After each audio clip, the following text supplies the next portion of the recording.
Good afternoon everyone. आज मैं आपके बीच हूँ फेसबुक पेज पर लाइव। आज का दिन आईसीएस के लिए हमारे लिए बहुत बहुत महत्व रखता है।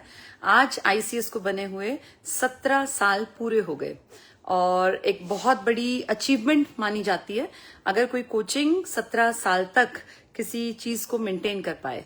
एक बहुत छोटा सा सपना बस देखा था परिमल सर ने, और हम भी नहीं जानते थे कि एक दिन ऐसा आएगा जब आईसीएस की इतनी सारी ब्रांचेस होंगी, इतने सारे स्टूडेंट्स हमसे जुड़े होंगे एप्लीकेशन पे, अलग अलग सोशल मीडिया के पेजेस के थ्रू या हमारी क्लासरूम्स में। आईसीएस जब बना था तो बहुत छोटे से एक कमरे से इसकी शुरुआत हुई थी और आज भगवान की दया से बहुत सारे शहरों में अपनी खुद की बिल्डिंग्स हैं। जो हमारे ओनर्स हैं वो अपनी बिल्डिंग्स में इसको चला रहे हैं और ब्रांचेस तो बहुत सारी चल रही हैं। बहुत सारे बच्चों ने फेथ दिखाया, विश्वास जताया, जिसके चलते आज हम यहाँ तक पहुंचे और इन 17 सालों की एक बहुत खूबसूरत सी कहानी बुनी है। बहुत सारे किरदार इसके साथ जुड़े, बहुत लोग आए, बहुत लोग चले गए, कुछ लोग रहे जो अब तक साथ हैं, स्टार्टिंग में थे। और जो मैंने 17 सालों के सफर में सीखा वो ये कि जिंदगी चलने का नाम है। जो चीजें आपकी डेस्टिनी में है, आपके किस्मत में लिखी हैं, वो फाइनली आपको मिल ही जाती हैं। और बहुत सारे लोग आपके जीवन में सिर्फ एक उद्देश्य होता है कि आपको सिखाने के लिए आते हैं। तो जितने भी लोग इस सफर में हमारे साथ जुड़े, आईसीएस के साथ जुड़े, चाहे वो कुछ अच्छा देके गए, चाहे कुछ वो अनुभव कुछ कड़वे देकर गए, लेकिन उन सभी का शुक्रिया। लाइफ इसी का नाम है, अप्स एंड डाउन्स हमेशा आते रहते हैं, वो हमने भी देखे। फिर भी मैं ये कहूंगी कि 90% जो टाइम था वो बहुत बहुत बहुत अच्छा रहा हमारा अब तक के सफर में। और स्टूडेंट्स के साथ जो पल बिताए वो अपने जीवन के सबसे बेहतरीन पलों में उनकी गिनती हम करते हैं। हमारे जीवन का हर एक त्योहार कह लीजिए, चाहे वो होली हो, दिवाली हो, दशहरा हो, या जितने हम अपने फेस्टिवल्स मनाते हैं, या हमारे जीवन के इम्पोर्टेंट डेज, चाहे वो परिमल सर का बर्थडे हो, टीचर्स डे हो, या कोई भी बड़ी चीज, हमारे जीवन से जुड़ी हर चीज का मजा तभी है जब हम उसको अपने बच्चों के साथ सेलिब्रेट करते हैं। कई बार हम देखते हैं ऐसा होता है कि कोई बड़ा ओकेजन छुट्टी वाले दिन आ जाता है तो लगता है मजा ही नहीं आया। मतलब जीवन का एक पर्याय बन गया है इन बच्चों के साथ रहना, इनके साथ जुड़े रहना, और पता ही नहीं चला जीवन के कैसे इतने सारे साल। जब हमने पढ़ाना शुरू किया तब एक यंग एज थी। इनफैक्ट मैं अगर अपने आप को देखूं तो 15 साल की थी मैं 10वीं क्लास में जब पहली बार ट्यूशन पढ़ाया था। आज भी मुझे याद है, छोटे छोटे बच्चों को पढ़ाते थे, अपना खर्चा निकालने लायक पैसे कमाना ही उस टाइम टारगेट हुआ करता था, और वहां से ये पढ़ने पढ़ाने का सफर शुरू हुआ।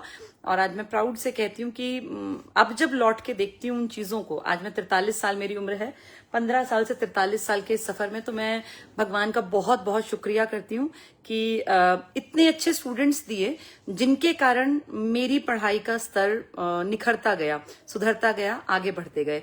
और आज बहुत प्राउड के साथ ये बता रही हूँ कि जहां 12 साल मैंने सरकारी नौकरी की, आईसीएस को बने हुए 17 साल हो गए हैं। और उस नौकरी को छोड़ते टाइम तो मन में दुविधा थी कि पता नहीं मैं ठीक कर रही हूँ कि गलत कर रही हूँ। मैक्सिमम लोगों का कहना था कि भाई गवर्नमेंट जॉब छोड़नी नहीं चाहिए। मैं खुद अगर देखूं तो मेरे लिए सबसे बड़ी अचीवमेंट अपनी जिंदगी की एक गवर्नमेंट जॉब ही थी और वही मेरा टारगेट था। लेकिन आज देखती हूँ जहां तक पहुंच पाई हूँ, इसका एक सबसे बड़ा कारण रहा मैं अपने पंखों को जो उड़ान दे पाई, उसके पीछे यही कारण था कि वो नौकरी का दबाव, वो प्रेशर मैंने 2015 में छोड़ दिया था। जो होता है अच्छे के लिए होता है। खैर ये नहीं कहूंगी, स्कूल से बहुत कुछ सीखा। 12 साल जब सरकारी नौकरी की तब भी बहुत कुछ सीखने को मिला, वहां भी टीचर्स से सीखा। और कहने को बच्चे छोटे थे लेकिन छोटे बच्चों से भी बहुत कुछ सीखने को मिलता है। और आज जिनको पढ़ाती हूँ ये बड़े हैं, कई बार स्कूल की क्लासेस में भी चली जाती हूँ, तो भगवान का शुक्रिया करती हूँ कि हर उम्र के बच्चों से हमेशा जुड़ी रही।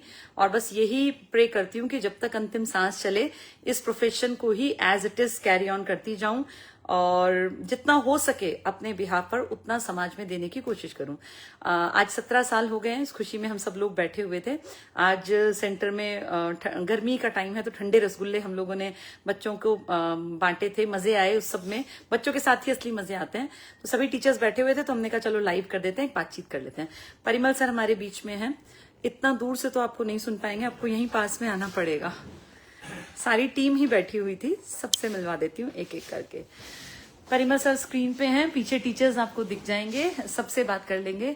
और सबसे पहले सर से बातचीत कर लेते हैं। 17 साल का ये अनुभव कैसा रहा, और जब आपने शुरू किया ये सुनील सर की भी एंट्री हो गई है। सर अभी क्लास लेके ही आ रहे हैं। तब क्या सोचा था और इस बीच में कैसे कैसे अप्स एंड डाउन्स, जो सबसे ज्यादा जिनका प्रभाव पड़ा जीवन पर, वो कौन से क्षण रहे? पहले मैं ये सोचता था सरकारी नौकरी लगना चाहिए, फिर मुझे लगने लगा सेंटर खोलना चाहिए और फाइनली मैंने सेंटर ही खोला। 17 साल का आज ये सफर पूरा हो रहा है। सुरेश सर के साथ हम लोगों ने शुरू किया था, उसमें तो फिर 18 साल हो जाएंगे। 6-8 महीने सुरेश सर के साथ हमारा सफर था, फिर उसके बाद हम अलग होकर के, और 10 जून 2009 को हम लोगों ने पहली बार अपना सेंटर और फ्लैक्स और आईसीएस का नाम, ये सब चीजें, और 11 जून से हमारी क्लासेज शुरू हुई थी 2009 से, और 2009 से आज ये 17 साल का सफर पूरा हो रहा है। बहुत सारे टीचर्स आए, बहुत सारे स्टाफ मेंबर्स आए, बहुत सारे लोगों ने अच्छा काम भी किया, बहुत सारे लोगों ने अब ज्यादा ही अच्छा काम भी किया। सब लोगों का बहुत बहुत धन्यवाद। हर एक आदमी या तो साथ देता है, आगे बढ़ाता है, या वो सिखाता है कि सब पर विश्वास मत करो। तो ये सब चीजें अप्स और डाउन्स ये लाइफ का पार्ट है। और 2009 से शुरू करके हम लोगों ने 2013 में ये बिल्डिंग बनाई थी। आज ये ऑफिस जब देखते हैं सब लोग तो सबको अच्छा लगता है। एक बार मैम दिखाइए प्लीज सब लोगों को। ये परिमल सर की 17 सालों की अचीवमेंट्स हैं। जहां जहां गए, कभी स्कूल्स में, कभी यूनिवर्सिटीज में, कभी कॉलेजेस में, वहां से ये सब सर को मिला। और ये सब इकट्ठा करने में ना जीवन का एक बड़ा काल, एक बड़ा दौर लग जाता है। आज एज अ टीचर आप अपनी उपलब्धि को किस तरीके से आंकते हैं? मतलब क्या सिर्फ इसको कुछ ये कि भाई हाँ चलो इतने बच्चे लग गए, इस तरह से आंकना तक ही सीमित है, या और कुछ बड़ा? सिर्फ बच्चे लगना तो बहुत छोटी बात है। बच्चे तो हर एक कोचिंग सेंटर में पढ़ते हैं, लगते हैं, हर स्कूल से बच्चे पढ़ते हैं, कामयाब भी होते हैं। लेकिन आईसीएस में बच्चों ने जीना सीखा। जो हमारे तजुर्बे थे, एक्सपीरियंस थे, बहुत सारे लोगों ने बुराई भी की कि परिमल सर पढ़ाते कम, बातें ज्यादा करते हैं। बबीता मैम के बारे में भी ऐसा लिखता रहता है, ये मैडम हमेशा क्या नहीं पढ़ती रहती, पढ़ाती भी है कि नहीं पढ़ाती है। क्योंकि जो है जैसे क्लास में जो बच्चों को समझाया जा रहा है वो क्लिप वायरल हो जाती है, वो क्लिप बाहर चली जाती है। एक्चुअली पढ़ाई हमारी है, वो लोग देखते नहीं ना यूट्यूब पे जो क्लासेस हैं पुरानी। हाँ, तो वो लोग जो इस प्रकार के कुछ लोग रहते हैं, तो चलो जिसको जो बोलना है वो बोलता रहे। हम अपने अंतरात्मा से महसूस करते हैं कि ये जो है, जो बच्चे हमारे पास पढ़ने आते हैं तो ये हमारे बेटे और बेटियां हैं, और इन लोगों को लाइफ में जरूर सफल होना चाहिए। और उसी रास्ते पर हम अपने बच्चों को कैसे पढ़ाते तो उसी तरीके से हम उनको पढ़ाते हैं।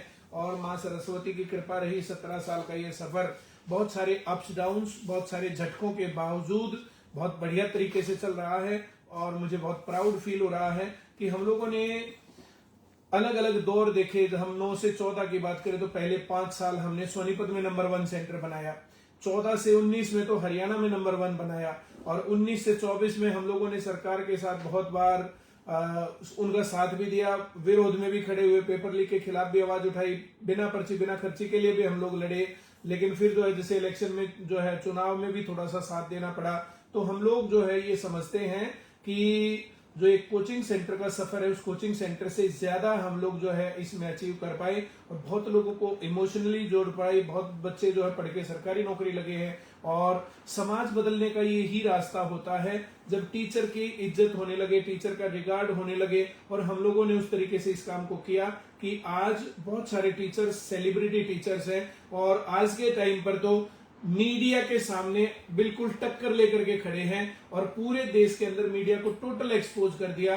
सब टीचर्स ने बहुत अच्छे तरीके से विरोध किया, और कौड़ी और फूटी कौड़ी की जो बातें चल रही हैं, जो मीडिया हाउसेस कोर्ट में पहुंचे हैं, उन सब बातों का जो है जवाब दिया जा रहा है। और पूरे देश का आज बच्चा बच्चा जानता है कि भारत के नेता क्या काम कर रहे हैं, भारत की अफसरशाही क्या कर रही है, भारत की न्यायपालिका किस तरफ से जा रही है, और भारत के जो लोकतंत्र का चौथा स्तंभ मीडिया, तो वो क्या कर रहा है। आज हम बड़ा प्राउड फील कर रहे हैं कि बच्चों के साथ साथ समाज को एक अच्छी दिशा दे रहे हैं। और जो सपने हमारे शहीदों ने देखे थे, भगत सिंह इसलिए फांसी बिल्कुल नहीं टूटा था कि जैसा आज भारत है ऐसा भारत बने। लगातार जो है जैसे लाला लाजपत राय ने लाठियां खाई, लाठियां खा करके उन्होंने अपना जो है जीवन कुर्बान कर दिया, वो इस प्रकार की आजादी के लिए बिल्कुल नहीं था। तो दोबारा से इतिहास को संजोने की जरूरत है, पढ़ने की जरूरत है, किस प्रकार से हमारा देश किधर से किधर गया।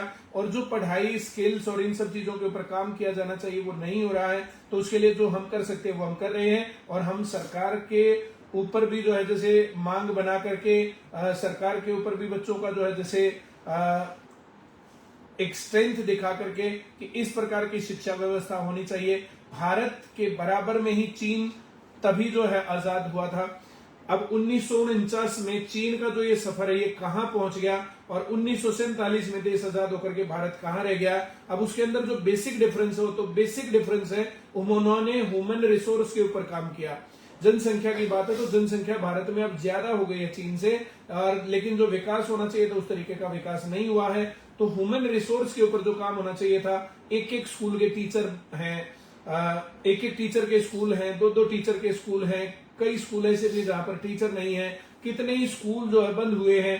तो जैसे विकास हुआ तो वैसे स्कूल बढ़ने चाहिए थे, उल्टे घटते जा रहे हैं, पढ़ने का कोई ठिकाना है नहीं। अब लोग जो है प्राइवेट स्कूलों में जाते हैं, वहां पर जाकर के किस प्रकार की पढ़ाई है, जो सिर्फ डिग्री लेना, सिर्फ जो किताबी ज्ञान देना वो मकसद रह गया है। अब बच्चा कामयाब कैसे होगा, स्किल्स कैसे आएंगी, वो सरकारी नौकरी लगेगा, प्राइवेट नौकरी लगेगा, बिजनेस करेगा, क्या उसका बैकग्राउंड है, किस प्रकार से उसको करना चाहिए, तो ये मैचिंग नहीं है। हम कोशिश कर रहे हैं तो इस बात को, इस आवाज को पूरे देश के पैमाने पर उठाएं और लोगों को भी अवेयर करें, जागरूक करें, और बहुत लोग इस प्रकार से जागरूक हो भी रहे हैं। अभी ये वीडियो लाइव करने से पहले एक पेरेंट्स हमारे पास आए हुए थे, वे अच्छे गवर्नमेंट जॉब में सेटल्ड आदमी हैं, अपने बच्चे के बारे में सोच रहे हैं कि हम क्या करें, अपने बच्चे को क्या करें। तो 9th क्लास में उस बच्चे को सरकारी नौकरी के रास्ते पर डालने का वो विचार कर रहे हैं, आकर के डिस्कस करके गए हैं। एक लड़की को उन्होंने बीटेक करवाया, अमेरिका में भेज करके उसको एमटेक करवाया।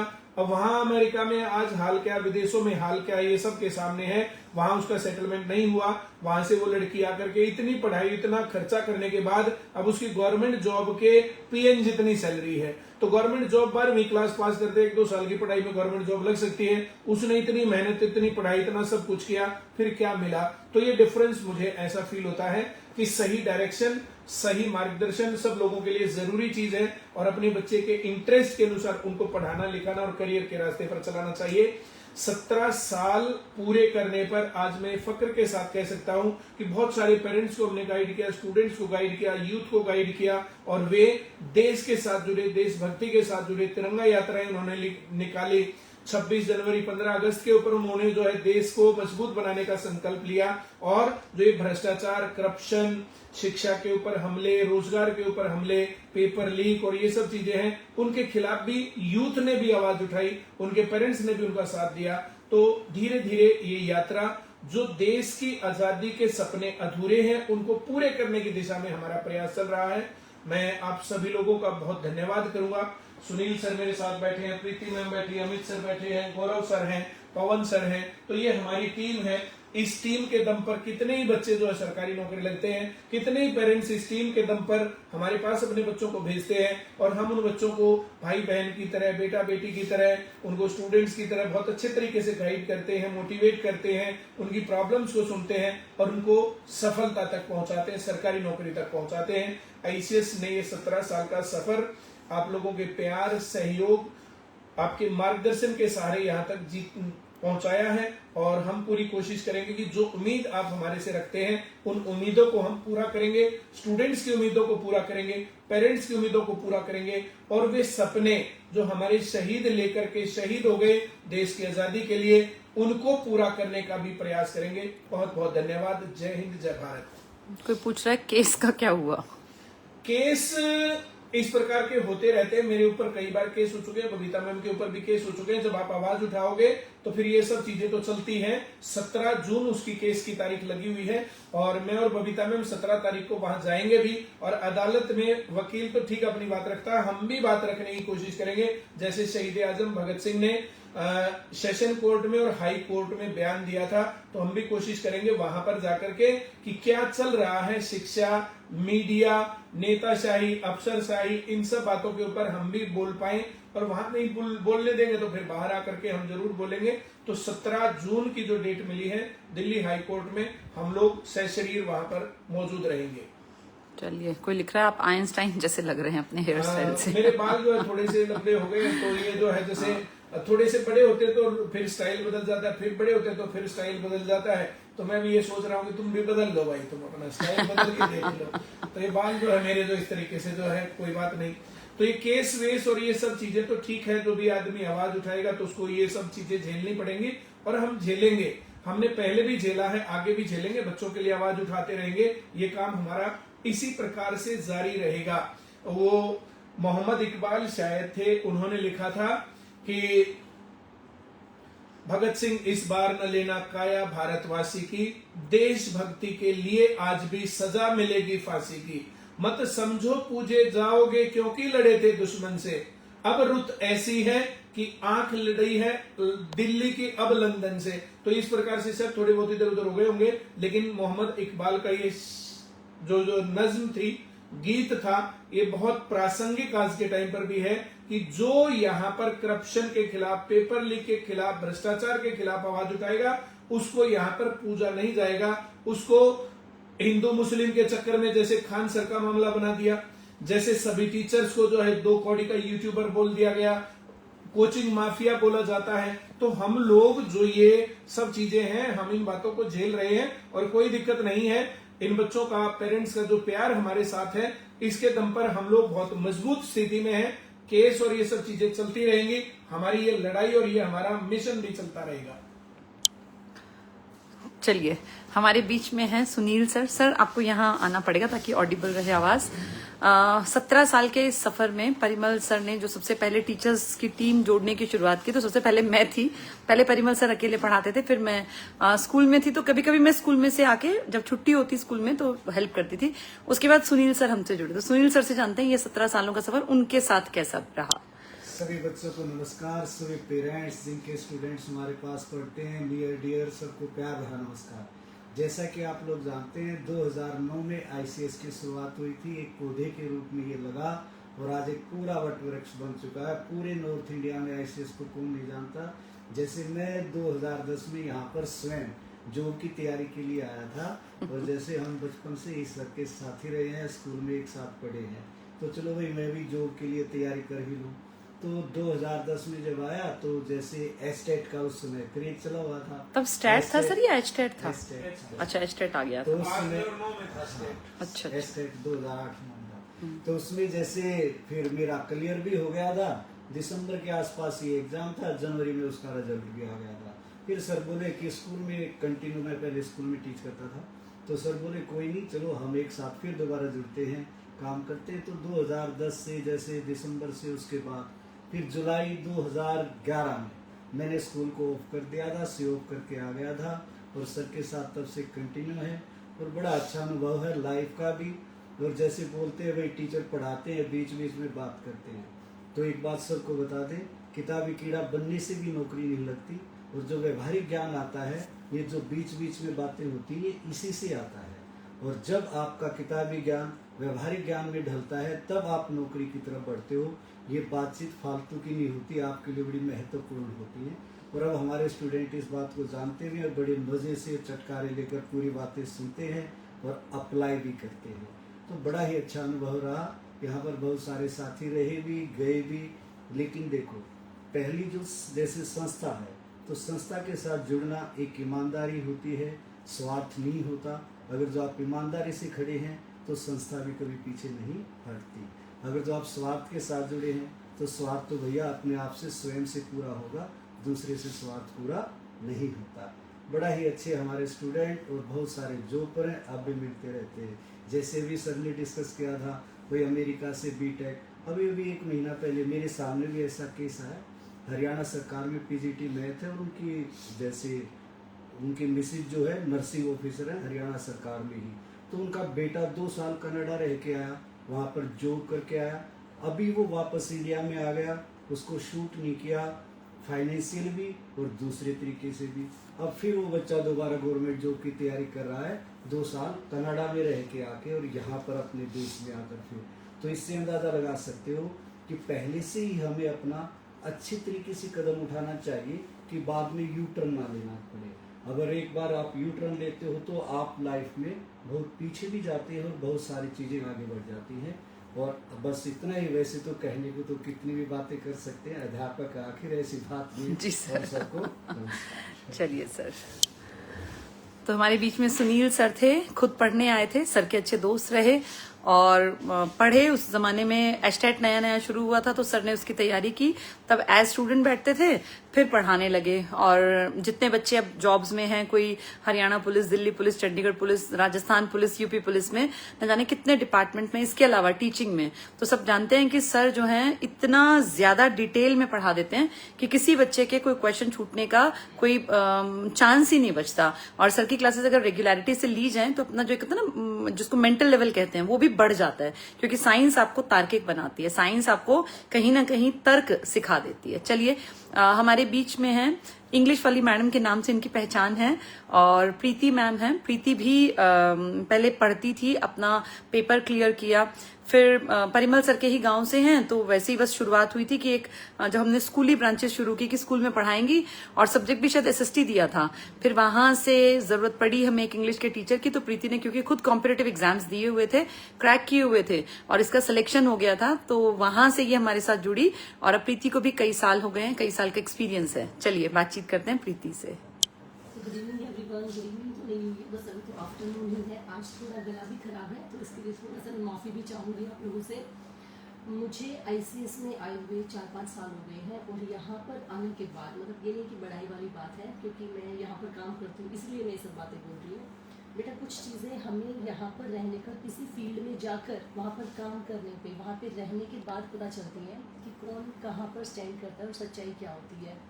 ये आज मैं मॉर्निंग में भी जब हमारा एक लाइव सेशन चल रहा था, तब भी मैं बोलने वाली थी स्टूडेंट्स के बीच में कि यहाँ पर आने के बाद मतलब दिल को इतनी ज़्यादा तसल्ली मिलती है। बड़ा मुझे भी यही लगता था कि नॉर्मल सेंटर है, इससे क्या ही लगाव होगा, बस पढ़ाना है और चले जाना है। लेकिन अपने बच्चों के साथ मिलकर यहाँ बच्चों को जब हम कुछ भी बात बताते हैं और फिर एग्ज़ाम में उनको दिखती है और किसी ऐसे परिवार की ज़िंदगी बदल जाती है, इससे खुशी की बात मुझे नहीं लगता कि कुछ और होगी, क्योंकि एक तसल्ली मिलती है अपने काम से। मैं सुनती थी कि लोगों को भी अपने काम से प्यार करना चाहिए, अपने काम से प्यार करना चाहिए, लेकिन जब मेरे साथ ये खुद ये हो रहा है तो मुझे लग रहा है कि सच में अगर हम शिद्दत से अपने काम को करते हैं और फिर रिजल्ट निकल के आता है तो सच में बहुत खुशी मिलती है। आज मैं कहीं ना कहीं अपने पेरेंट्स को, भगवान को, और हमारे बीच में जो परिमल सर और बबीता मैम है, इनको बहुत ज़्यादा थैंक्स कहना चाहूँगी अपने दिल से कि इन्होंने मुझे एक मौका दिया यहाँ पर आने का, और मेरा मतलब कहने का कि मुझे एक मौका चाहिए, मैं ये सब चीज़ें कर लूँगी, क्योंकि मेरा कहीं बैकग्राउंड नहीं था इस चीज़ से कि मुझे टीचिंग का एक्सपीरियंस था। सिर्फ मेरे पोटेंशियल के दम पे कि इन्होंने बहुत सारे एग्ज़ाम्स क्लियर कर रखे हैं, वहाँ पर मेरा सीपीओ में एग्ज़ाम क्लियर हो गया था, सिर्फ ये देख के मुझे एक चांस दिया, और वहाँ से मुझे एक एक स्टेप जो मुझे जहाँ भी प्रॉब्लम आई मेरा साथ दिया। और आज जो मैं हूँ वो सिर्फ स्टूडेंट्स की बदौलत, मेरे जो टीचर्स हैं, ये मेरे परिमल सर और मैम टीचर्स भी रहे हैं मेरे, तो बहुत मैं खुश भी हूँ। और अपने दिल में कहीं ना कहीं जब मैं सोती हूँ तसल्ली होती है मुझे कि मैं बहुत अच्छा काम कर रही हूँ, और ऐसे ही अच्छे लोगों का साथ मुझे मिलता रहे। तो बेटा, जो भी मुझे सुन रहा है, जो भी पेरेंट्स मुझे सुन रहे हैं, तो इस फील्ड में आओ, अपनी लाइफ बनाओ, बिना किसी टेंशन के रहना है।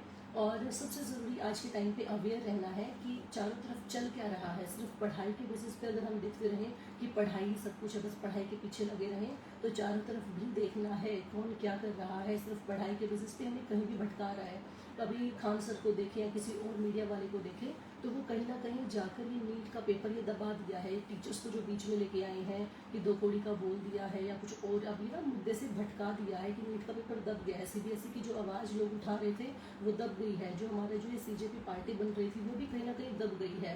अब चारों तरफ माहौल देखो किस तरीके से बदल गया है, तो इन चीज़ों को आप लोग भी अवेयर रहो, टाइम रहते चीज़ों को देखो कि समाज सोसाइटी में चल क्या रहा है, और फिर सही डिसीजन आप लोगों का हमेशा ही रहेगा, साथ बना रहे, और इस तरीके से हम भी आगे बढ़ते रहें आप लोगों के साथ, और आपके बच्चे भी और हमारे साथ मिलके सब बहुत एक बढ़िया सोसाइटी बना दें। यही मैं चाहती हूँ कि हमारे चारों तरफ जैसे बच्चे मिलते हैं, अभी मैं ऋषिकेश में हुई थी कुछ टाइम पहले, वहाँ पर भी बच्चे मिलते हैं, अच्छा लगता है कि कोई वहाँ पर पुलिस में लगा हुआ है, कोई कहीं पर किसी चीज़ की चेकिंग में लगा हुआ है, तो काफ़ी अच्छा लगता है जब बच्चे मिलते हैं कि मैम हम आपकी क्लासेस देखते थे, कुछ बच्चे आ नहीं पाते सेंटर में, तो ऐप से पढ़ते हैं, तो ऐप पे वो अपना टाइम निकाल के काफ़ी अच्छे तरीके से पढ़ते हैं। तो आप लोग भी पढ़ो, खूब खुश रहो, और ऐसे ही आप आगे बढ़ते रहो लाइफ में। Thank you. चलिए, तो प्रीति मैम ने अपना मैसेज दिया सोसाइटी के लिए। कुछ लोग लिख रहे थे आवाज कम आ रही है क्योंकि उनके गले में थोड़ा इश्यू था।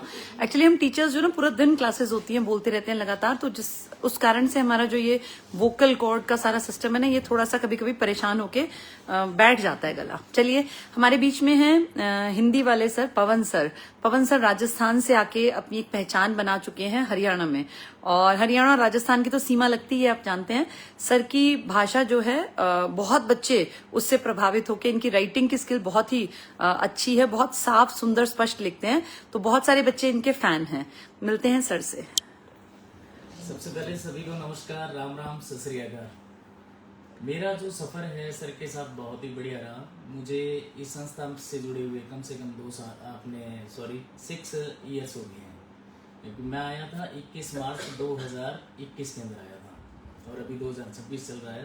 तो इस दौर के अंदर मैंने बहुत चीज़ें देखी।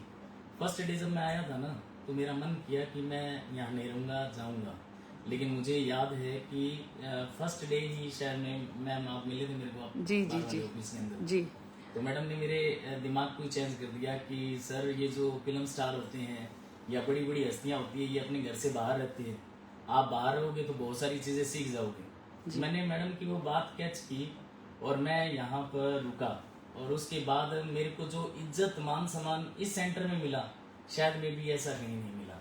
Thank you sir. और ये लगाव मेरा प्रिमल सर से शुरू से ही रहा। प्रिमल सर ने हमेशा मोटिवेट किया मेरे को। प्रिमल सर ने मेरे को बहुत बार कहा कि कोई समस्या हो तो आप आके डायरेक्ट मेरे से मिला करो। जी। मैंने सर को कहा कि सर रोज रोज तो अभी कोई कमी हो तो फिर तो मैं आपके पास आऊँ, जी। नहीं कमी है तो फिर पॉसिबिलिटी तो नहीं है, लेकिन फिर भी कभी जरूरत पड़ी तो मैं जरूर मिलता रहूंगा। सर ने हमेशा साथ दिया, और जैसा कि आप लोगों को ध्यान है, मैं बीच में चला भी गया था कुछ भी ने पीट दिया था। ये अब जो मर्जी आप मान सकते हो सर। मैं क्या मान सकता हूँ, पता ही नहीं हुआ। फैमिली मैटर्स कुछ ऐसी नहीं सर, देखिए सबकी लाइफ में अप्स एंड डाउन्स आते हैं, वो एक पार्ट ऑफ लाइफ है, वो सबके साथ ही होता है। जी। उस मतलब स्थिति ऐसी थी कि मेरे को लेना पड़ा एक्शन, और मैं चला गया था। जी। जाने के बाद में हालांकि मैंने वहाँ जी लगाने की कोशिश की, पर जी नहीं लगा। सर उल्टा हो गया, अब आपका वहाँ राजस्थान में मन नहीं लगा, लगाव ऐसा आप हो गया ना, हाँ आपका हरियाणा में मन लग गया। सर मैम आप लोगों से भी हो गया, और मेरा जो स्टाफ है, जैसे प्रीति मैडम है, फिर हमारे सुनील सर हैं, सीनियर टी के अंदर आते हैं जी। इधर हमारे फिर अमित सर आए। अमित सर के साथ मेरा ऐसा लगाव हो गया कि जी लगाना भी मुश्किल हो गया। जी। बाकी सफर बहुत ही बढ़िया रहा मैडम, और आगे हम लोग आपसे जुड़े हुए हैं। बहुत सारी बेटियां जैसे हिंदी के लिए आपसे गाइडेंस लेती हैं सर, बहुत सारी लग गई हैं, कोई केवी में आपको श्रेय देती है, कोई जो है अपना हरियाणा सरकार में। तो कैसा फील होता है सर जब इतने बच्चे अपनी जिंदगी बना लेते हैं कि हाँ हमारी लाइफ बन गई, हमारी जो है गवर्नमेंट जॉब लग गई, तब कैसा महसूस करते हैं? मैम बहुत बढ़िया लगता है। और मेरे साथ टीचिंग के बच्चे जुड़े हुए हैं जी। टीचिंग के बच्चे आप ऐसे मान लो 30+ वाले बच्चे जुड़े हुए हैं। जब आप बीती बताते हैं कि सर मेहनत कर रहे हैं लेकिन हो नहीं रहा, और फिर थोड़ा सा हमें गाइड करते हैं और उन बच्चों का सिलेक्शन हो जाता है जी। तो बहुत ही खुशी होती है कि बच्चे थोड़ा सा गाइड करने से बच्चे लग जाते हैं। जी। ये आप लोगों के कारण ही है मैम। आप लोग बच्चों को देखो, अगर इस तरह का माहौल राजस्थान के अंदर भी मिल जाए, जी। जैसे प्रेमल सर कहते हैं ना कि पेपर लीक वाला जो मसला है या टैक्स फ्री वाली एजुकेशन है, हमारे वहाँ कमी है इन चीजों की। इन चीजों को आवाज उठाने वाला कोई बंदा है ही नहीं। सर एक्चुअली क्या है, सरकार से सीधा सीधा सामने आमने बैठना आसान नहीं होता ना। मैम अभी हाल ही के अंदर फर्स्ट ग्रेड का एग्जाम हमारे लीक हुआ। अब बच्चे इतनी तैयारी के साथ जाए, और ओवर एज होने वाला बच्चा हो, उसका पेपर अगर लीक हो जाए तो उसके दिल पर क्या बीतती है, सही बात वो है। बच्चा ही जानता है। जी। सर बहुत ही बढ़िया हरियाणा के अंदर कर रहे हैं, और मैं सर से आग्रह करूंगा, अनुरोध करूंगा कि सर थोड़ा सा उधर राजस्थान की तरफ भी ध्यान दो, उन लोगों को भी अपने साथ जोड़ो और एक अच्छी मजबूत टीम बनाओ। जी। एक बेटी लिख रही है, जानवी बेस्ट हिंदी समझाते हैं सर, बहुत ही ज्यादा बेस्ट, एक एक पॉइंट क्लियर हो जाता है। चलिए सर, आपके भी बहुत सारे बच्चे फैन हैं हिंदी की। चलिए, तो देखिए कैसे एक टीम बनती है, अलग अलग जगह से लोग जुड़ते हैं, अलग अलग लाइफ एक्सपीरियंसेस होते हैं। रीजनिंग वाले सर हमारे बीच में हैं, अमित वर्मा सर। कई बार जोक्स में अमन शर्मा तो अमित वर्मा सर है, और रीजनिंग के काफी अच्छे टीचर हैं, बहुत बड़ी इनकी भी फैन फॉलोइंग है। मेरे ख्याल सर को रील बनाने का भी बड़ा शौक है, और रील बनाते हैं तो बच्चों की नॉलेज को एनहांस करने के लिए। चलिए मिलते हैं सर से। नहीं ये बताते हैं कि जो ये उंगली पर, इशारे पर, पर सब चीजों पर नाचना सीखे। पहले डीजे पर भी नहीं नाचते थे। जी जी जी। सबसे पहले तो सभी बच्चों को राम राम और सभी को जय हिंद।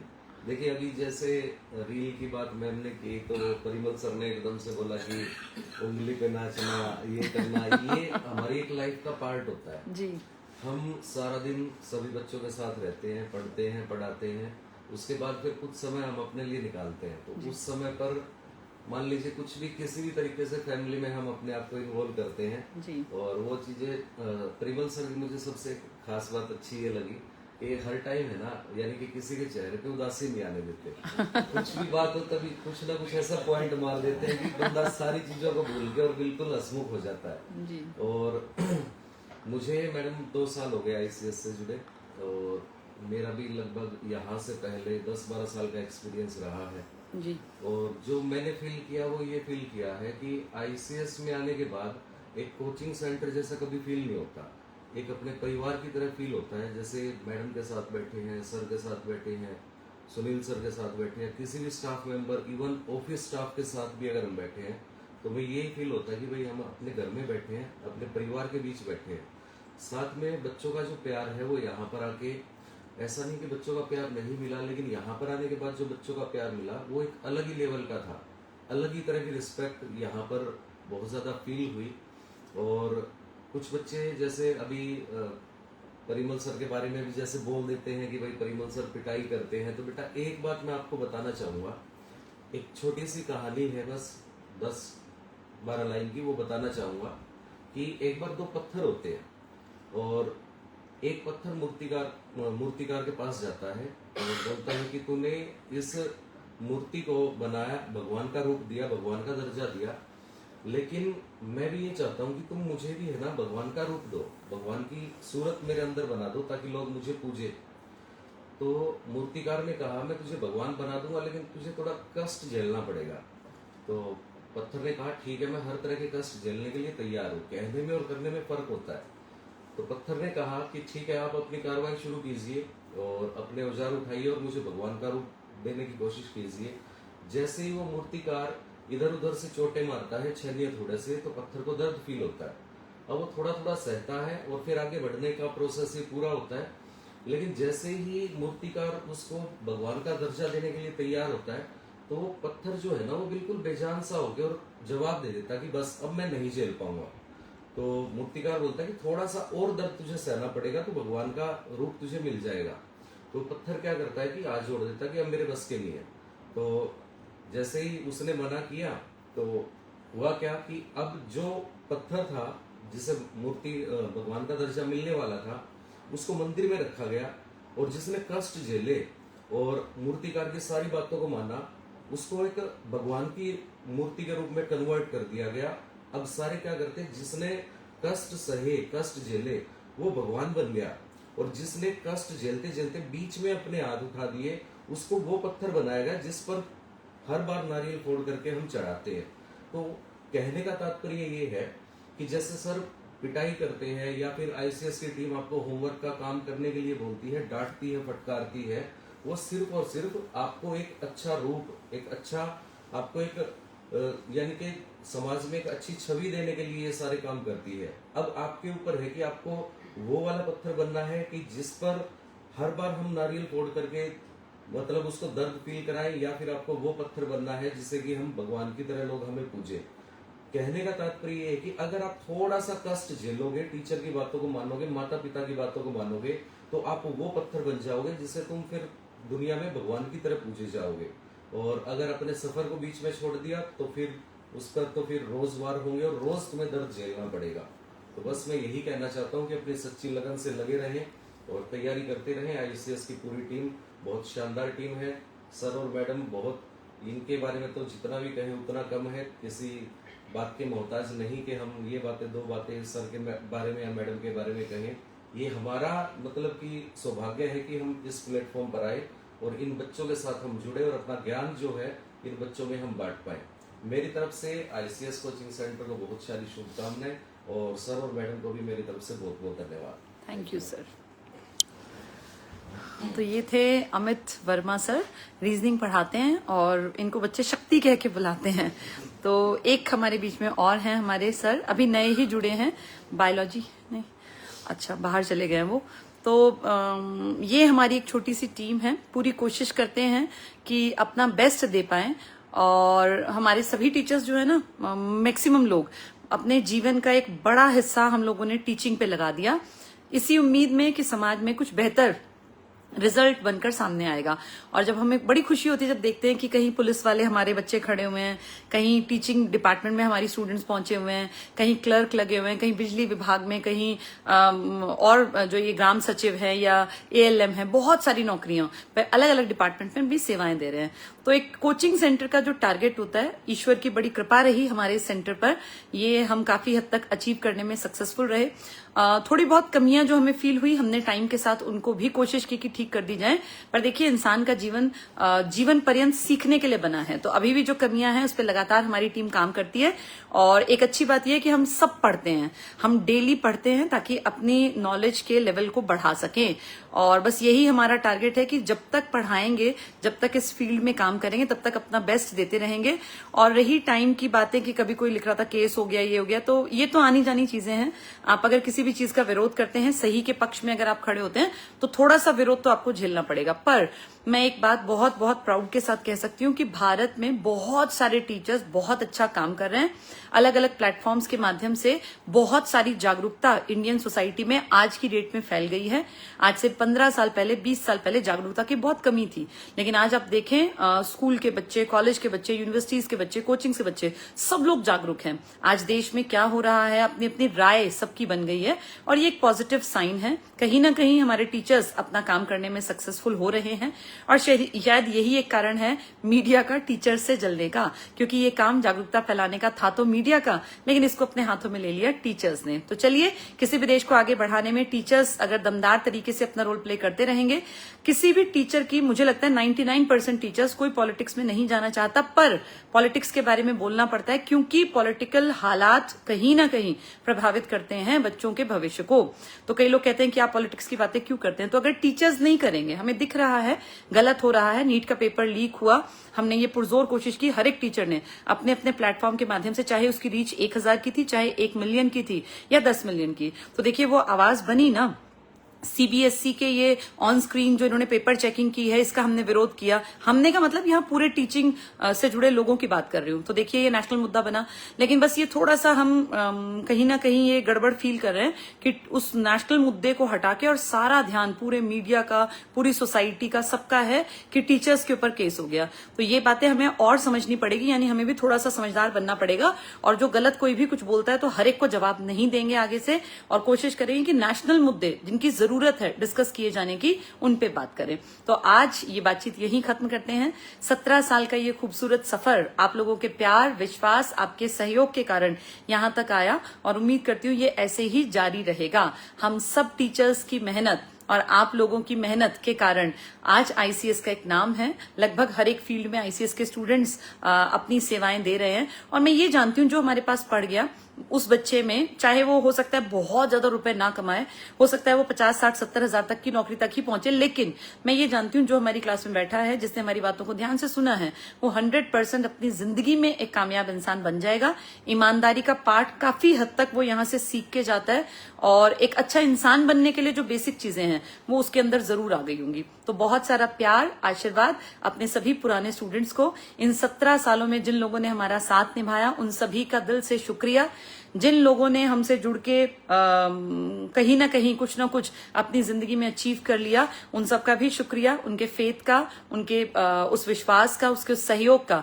आप सभी लोगों का शब्द नहीं है मेरे पास कहने के लिए, दिल से बहुत सारा थैंक यू। और इस सफर को आगे भी जारी रखेंगे, इस मजबूत टीम के साथ ऐसे ही मेहनत करते रहेंगे और अपने स्टूडेंट्स को उनकी मंजिल तक पहुंचने में एक कोशिश करेंगे, एक सही रास्ता, एक सही दिशा उनको मिलती रहे। Thank you everyone.